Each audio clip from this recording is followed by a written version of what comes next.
Assalamualaikum warahmatullahi wabarakatuh. Waalaikumsalam warahmatullahi wabarakatuh. Alhamdulillah, anak-anakku sekalian, di sore yang sangat-sangat cerah ini kita bertemu kembali di mata kuliah statistika. Mungkin dengan cuaca yang gerah, yang panas ini enaknya tidur-tiduran ya, tapi kita harus berpikir keras. Ya, insya Allah jangan lembek-lembek saja, keras itu diperlukan ya dalam kehidupan ini ya. Mudah-mudahan Anda bisa mengikuti dengan baik ya apa-apa yang akan Bapak sampaikan. Pada hari ini Bapak akan menyampaikan masalah validitas instrumen. Ya, jadi kemarin Anda telah mempelajari bagaimana mengisi angket dan mendeskripsikan ya. Nah, pada pertemuan sekarang Anda akan Bapak bimbing, akan Bapak simulasikan bagaimana suatu instrumen itu harus memiliki validitas. Jadi kalau Anda nanti menyusun skripsi, kemudian instrumennya berupa kemampuan membaca misalnya, ya, atau kemampuan speakingnya, atau kemampuan yang lainnya ya, kemampuan-kemampuan misalnya grammarnya, vocabnya ya dan seterusnya. Tentu Anda harus membuat pertanyaan ya, membuat soal. Nah, yang jadi persoalan, apakah soal yang Anda buatkan itu baik atau tidak? Standar baik atau tidaknya dalam sebuah penelitian itu untuk tes kognitif. Jadi yang barusan itu kemampuan-kemampuan itu namanya tes kognitif ya. Harus memenuhi 4 kriteria. Nah, boleh dicatat, boleh direkam, silakan ya. Jadi yang pertama kriterianya harus memenuhi validitas. Yang kedua reliabilitas. Apalagi itu Bapak, reliabilitas, validitas. Yang ketiga itu daya pembeda. Dan yang keempat itu indeks kesukaran. Ya. Nah, Bapak bahas satu persatu. Untuk hari ini Bapak akan membahas tentang validitas. Ya. Yang ketiga aspek nantilah. Ya. Kalau dibahas sekarang terlalu panjang mungkin ya. Satu persatu saja dulu.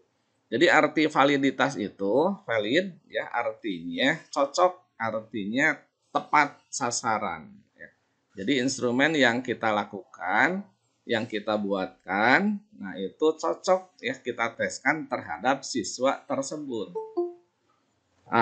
Ada kalanya soal yang kita buatkan itu tidak cocok.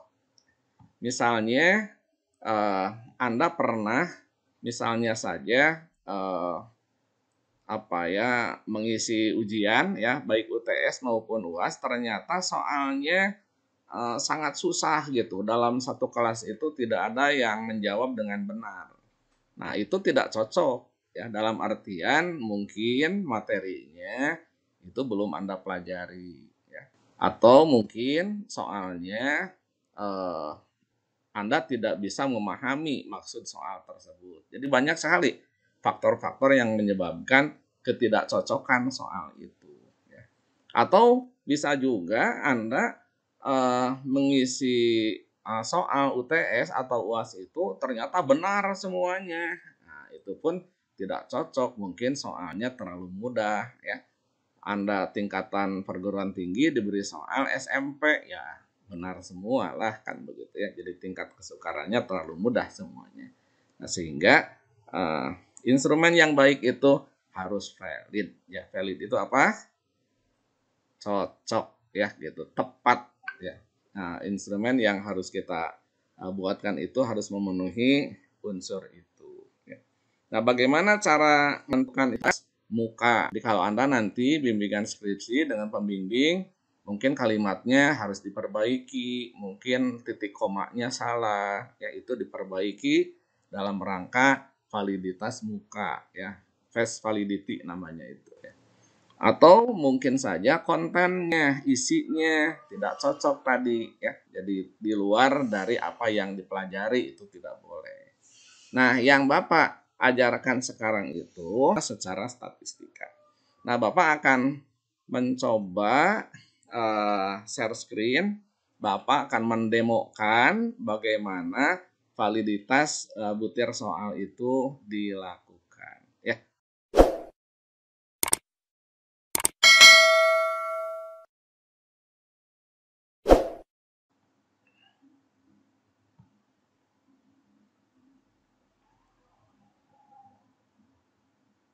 Terlihat anak-anakku? Sudah, Iya. Sudah, Pak.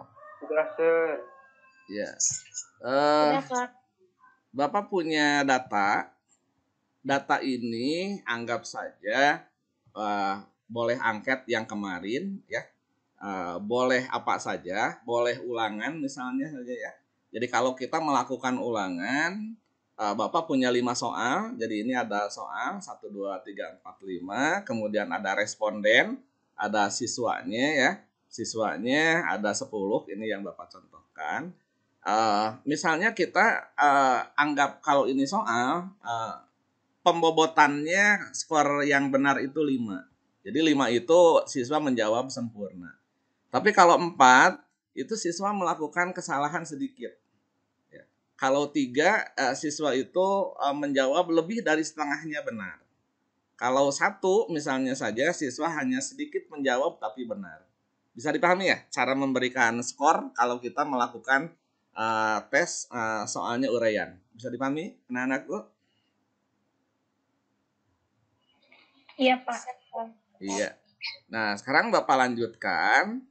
Untuk pengolahan validitasnya, misalnya ini ditanyakan selidiki ya, apakah soal di atas memiliki derajat validitas. Ya, jadi ini perolehan skor siswa. Anggap saja ini jangan angket ya, tapi hasil ulangan saja ya. Misalnya ini adalah hasil ulangan. Hasil ulangan.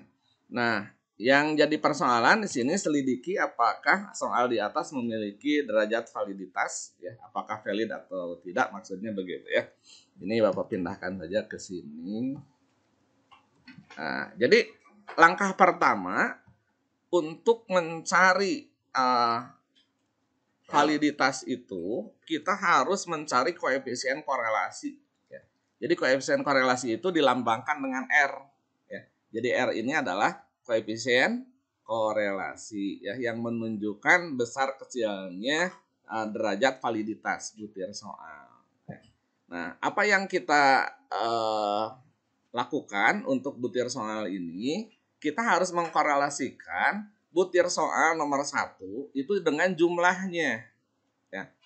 Itu akan menghasilkan valid atau tidak untuk butir soal nomor 1. Kemudian nanti kita korelasikan nomor 2 dengan jumlahnya juga. Paham ya? Jadi seluruhnya kita korelasikan semua butir soal ini nomor 1, 2, 3, 4, 5 dengan jumlahnya. Segitu dulu. Jadi R itu apa tadi? Koefisien korelasi. Nah, cara mencari koefisien korelasi itu kita masukkan rumus begini, sama dengan korel ya. Ini si R-nya 2 ya. Jadi korel. Nah, begitu kita mengetikkan sama dengan korel kurung buka, maka ada muncul array di situ. Anda perhatikan di situ array 1 titik koma array 2. Mungkin nanti kalau Anda mencoba ada yang beda array 1, array 2, tidak masalah ya. Nah, yang penting Anda mengikuti instruksi dari settingan dari Excel Anda sendiri ya. Nah, jadi yang di Bapak di sini array 1 titik koma array 2. Nah, maksudnya array 1 itu adalah butir soal nomor 1. Jadi ini kita blok ya dari data siswa ke-1 sampai dengan siswa ke-10. Itu baru array 1. Nah, titik koma ya sesuai dengan instruksinya array 2-nya ini adalah jumlahnya. Ya. Itu array 2-nya adalah jumlahnya. Kurung tutup, enterkan. Nah, ini berupa nilai keluarnya ya. Jadi 0,79 itu. Ya, jadi koefisien korelasinya sebesar 0,79. Bagaimana untuk nomor 2? Punten diwakili oleh Restu lah, KM-nya ya. Gimana Restu kira-kira? Tadi perintahnya apa? C? Oh, Korel. Kurung buka. Blok yang bagian 2. Ya. Nomornya ya. Nomornya jangan ya. Jadi datanya aja sampai siswa ke-10. Seterusnya, kemudian apa? Kurung tutup. Jumlah dulu. Sebelum jumlah? Titik koma. Nah, titik koma ya, atau nanti koma. Nah, kemudian di blok jumlahnya ya. Nah, kemudian kurung tutup.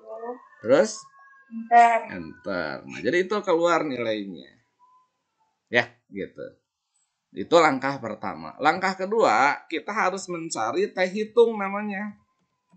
Ya. Teh hitung itu rumusnya, ini sudah ke rumus ya.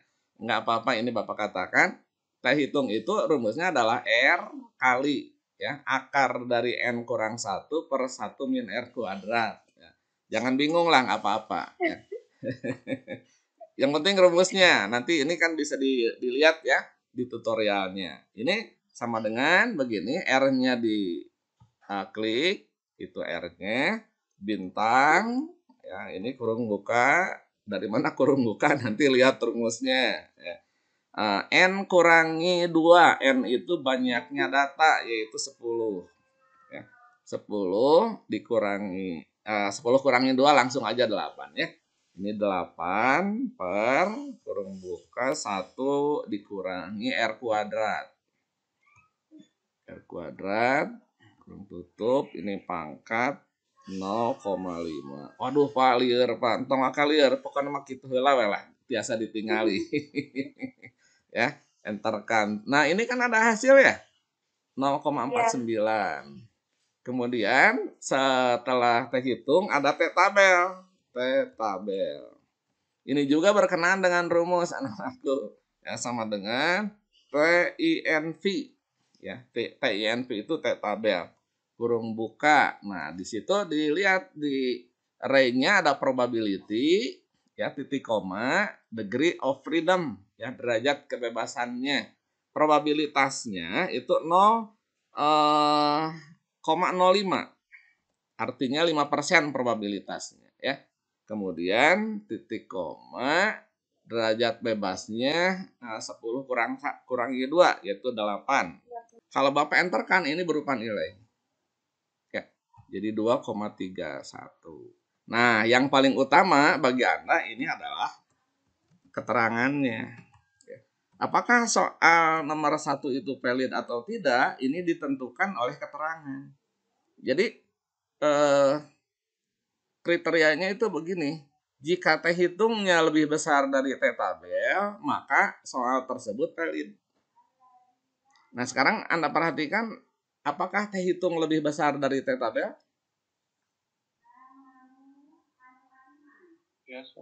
Ya, kenapa? Kenapa lebih besar? Karena teh hitung nilainya 4,94 ya, sedangkan teh tabelnya 2,31. Nah, jadi ini fungsinya pakai fungsi if, jika. Ya. Jika teh hitung, tinggal diklik teh hitungnya lebih besar. Ya, tulis lebih besar daripada teh tabel. Ini seperti itu, titik koma, maka valid. Nah, pengandaiannya begitu ya. Nah, namun jika tidak, titik koma lagi, maka kita tuliskan di sini tidak valid. Akan Bapak enterkan, nah, ternyata valid. Ya. Nah, jadi soal nomor 1 itu valid.